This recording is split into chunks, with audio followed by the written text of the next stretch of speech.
Bonjour et bienvenue à cette dernière vidéo de notre première semaine de SCT 418.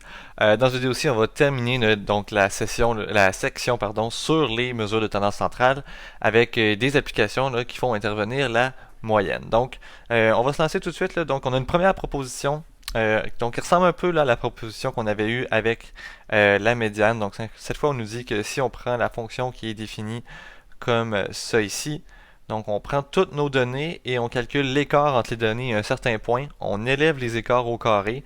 Alors, cette fonction-là va être minimale quand on remplace le petit a par x bar. Donc, qu'est-ce que ça veut dire? Ça veut dire que x bar, donc la moyenne de l'échantillon, c'est la valeur qui permet de minimiser la somme des carrés des erreurs. Donc, les erreurs étant la distance entre vraiment les données et la moyenne. Donc, ça va probablement revenir plus tard quand on va étudier un autre concept, donc quelque chose d'un peu plus compliqué, mais sachez donc que on va retravailler ça là, éventuellement.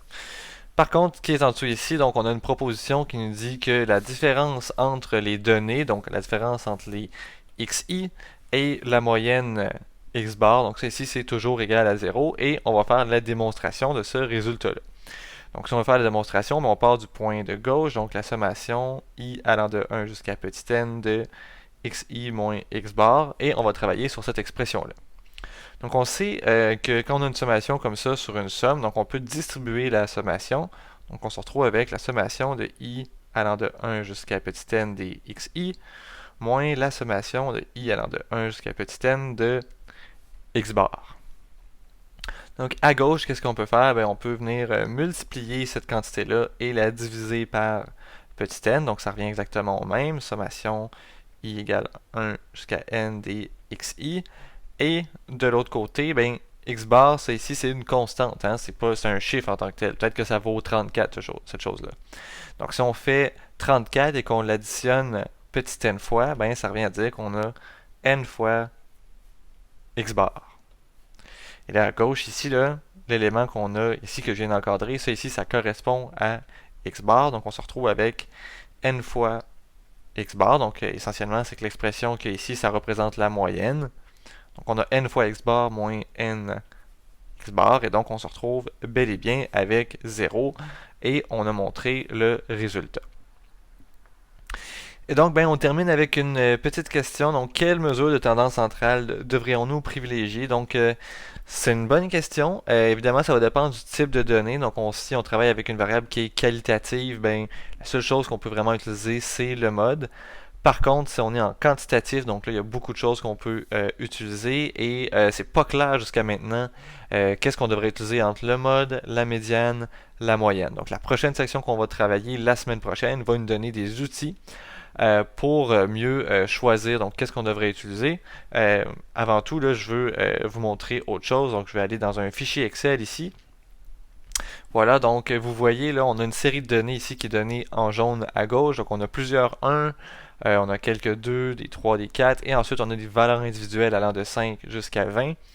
Et on a donc la moyenne, la médiane et le mode là, qui nous sont donnés respectivement ici. Donc on voit que c'est possible d'avoir une moyenne qui est très grande. Donc la moyenne se situe à 6, à peu près ici. Donc ça veut dire que elle est tirée là, vraiment en bas là, par toutes les valeurs individuelles qu'on a ici. Donc ça vient tirer la moyenne en fait vers des valeurs plus élevées. La médiane se situe ici, ça veut dire qu'on a la moitié des données qui sont en bas ou égales à 3, la moitié qui sont en haut ou égales à 3. Et finalement, donc on a notre mode qui vaut 1, c'est-à-dire que 1 c'est la valeur qui revient le plus souvent. Donc là on a la relation que la moyenne est plus grande que la médiane et la médiane est plus grande que le mode.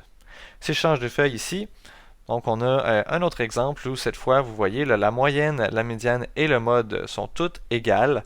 Donc sont toutes égales à 6, donc c'est un cas de figure qui peut arriver. Et finalement, donc troisième exemple, on a un cas où la médiane a la plus grande valeur avec 5.5, donc elle se situe entre le 5 et le 6.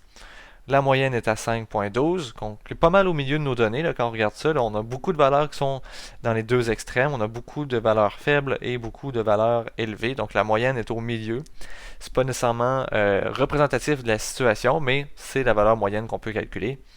Et cette fois-ci, le mode est encore égal à 1, qui est la valeur qui revient le plus souvent. Donc, on peut avoir toutes sortes de relations d'ordre entre la moyenne, la médiane et le mode, donc selon la série avec laquelle on va travailler. Si vous voulez avoir les ordres inverses de ce qu'on vient de présenter, ben, vous pouvez juste tout multiplier par -1, ça va venir inverser les choses. Et ben voilà, donc ça fait le tour de qu'est-ce que je voulais vous présenter cette semaine. Je rappelle que c'est hyper important de rire à chacune de vos journées. J'espère que vous allez passer une excellente journée et je vous dis à la semaine prochaine. Ciao!